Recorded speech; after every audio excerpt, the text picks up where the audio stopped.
Itong tao na to ay nasentence ng 13 years sa kulungan. Pero ang mga pulis ay nakalimutan siya na dalhin sa kulungan. Paano ito nangyari? At ngayon lang ako nakakita ng ganitong kaso. Kaya bakit ang government ay nakalimutan siyang dalhin sa kulungan? At ano ang nangyari sa kanya pagkatapos? Ito si Cornelius Anderson.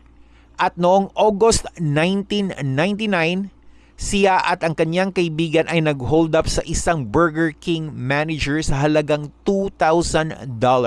At tinakot ang manager ng barel at pagkatapos siyang ma-hold up, si Cornelius at ang kanyang kaibigan ay tumakas kaagad gamit ang kanilang kotse.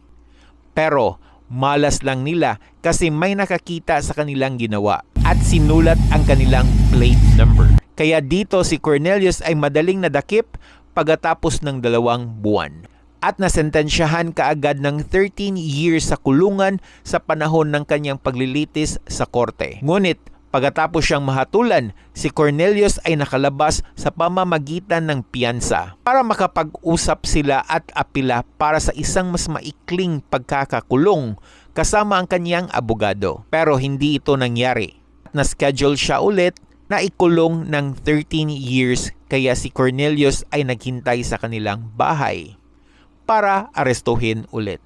Pero hindi sumipot ang mga pulis at naguguluhan si Cornelius kaya tinawagan niya ang kanyang abogado para sabihin kung ano ang nangyari. Kaya sinabihan siya ng abogado na bakit hindi siya nakakulong. At ang sabi ni Cornelius ay hindi at nasa bahay lang siya.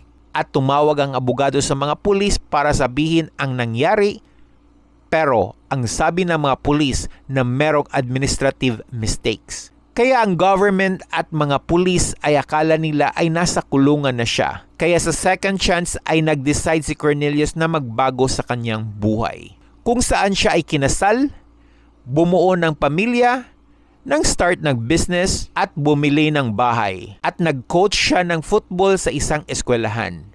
Nag-vote sa bagong presidente, nag-renew sa kanyang driver's license at nagbayad ng kanyang taxes gamit ang kanyang tunay na pangalan at address. At kahit hanggang noon, hindi na bumalik ang mga pulis para arestuhin siya.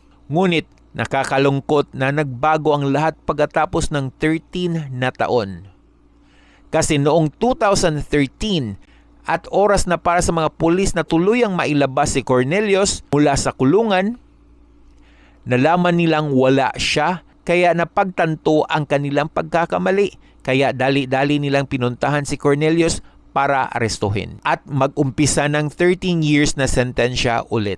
Kaya itong crazy na story na ito ay lumabas sa balita at naisip ng lahat, ito ay hindi patas at malupit. At maraming tao ang nagpetisyon para mailabas si Cornelius kahit yung lalaking hinold up ni Cornelius ay sinasabi na hindi niya na-deserve ang makulong ngayon. At pagkatapos ng 9 months ng pagsasaalang-alang, ang government ay nag-decide na pakawalan siya sa huli. Kasi nakita nila na iba na si Cornelius at mabait na ama, husband at mamamayan. At hindi na siya kriminal. Kung nagustuhan niyo ang content natin ngayon, paki-comment ng yes. At hanggang sa muli, and stay cool.